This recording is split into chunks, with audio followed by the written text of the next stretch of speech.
নমস্কার বন্ধুরা, আজ আমি ওলকপি আর আলু দিয়ে পোস্ত তরকারি রান্না করে দেখাবো।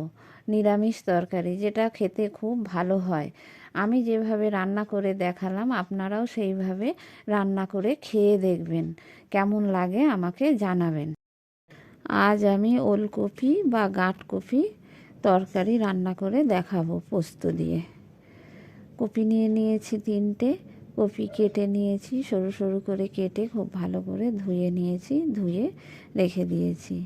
আর আলু কেটে নিয়েছি, আলুগুলো সরু সরু করে কেটে ধুয়ে নিয়েছি। আর একটু মটরশুঁটি নিয়ে নিয়েছি। মশলা নিয়ে নিয়েছি কাঁচা লঙ্কা, পাকা লঙ্কা 2টো, আদা একটু, আর 1 চামচ পোস্ত। কড়াইয়ে সরিষার তেল দিয়ে দিলাম। আমি এটা খুব অল্প তেলেই রান্না করব। তেল গরম হয়ে গেছে, দিয়ে দিলাম একটু গোটা জিরে ফোড়নে।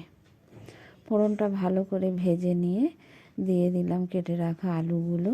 আলুটা একটু নেড়ে চেড়ে নিতে হবে। খুন্তি দিয়ে একটু নেড়ে চেড়ে নিলাম। নিয়ে এবার কেটে রাখা কপিগুলো আমি দিয়ে দিলাম। দিয়ে কপিটা আর আলুটা খুব ভালো করে নেড়ে চেড়ে নিতে হবে।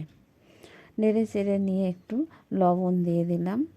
দিয়ে আবারও ভালো করে নেড়ে চেড়ে নিচ্ছি। নিয়ে ভালো করে ভাজা করে নিতে হবে। কপিটা ভালো করে ভাজা হয়ে গেছে। এবার দিয়ে দিলাম একটু পাকা টমেটো আর মটরশুঁটি। দিয়ে ভালো করে আবারও একটু নেড়ে চেড়ে নেব, যাতে টমেটোটা একটু ভাজা হয়ে যায়। টমেটো ভাজা হয়ে গেছে। এবার বেটে রাখা পোস্ত আর হলুদ দিয়ে দিলাম। দিয়ে ভালো করে মশলাটা কষিয়ে নেব সবজির সাথে। কষিয়ে নিয়ে আমি এবার পরিমাণ মতো জল দিয়ে দেব। প্রথমে আমি মশলার জলটা দিয়ে দিলাম। দিয়ে এবার জল দিয়ে দিচ্ছি পরিমাণ মতো। দিয়ে এটা শুকনো শুকনো তরকারি হবে, তো তাই খুব বেশি জল দিলাম না। এবার গোটা পোস্ত দিয়ে দিলাম একটু। দিয়ে খুব ভালো করে নেড়ে চেড়ে নিয়ে এবার আমি কিছুক্ষণের জন্য ঢেকে দেবো। ঢাকা দিয়ে দিয়েছি তরকারিটা রান্না হওয়ার জন্য ভালোভাবে। এবার ঢাকাটা খুলে নেব। এবার তরকারিটা আবার একটু নেড়ে চেড়ে দেব। কপি আর আলু খুব ভালোভাবে সেদ্ধ হয়ে গেছে, তরকারি রান্নাও হয়ে গেছে। এবার নামানোর আগে একটু মিষ্টি দিয়ে দিয়েছি। দিয়ে আমি নামিয়ে নিয়েছি।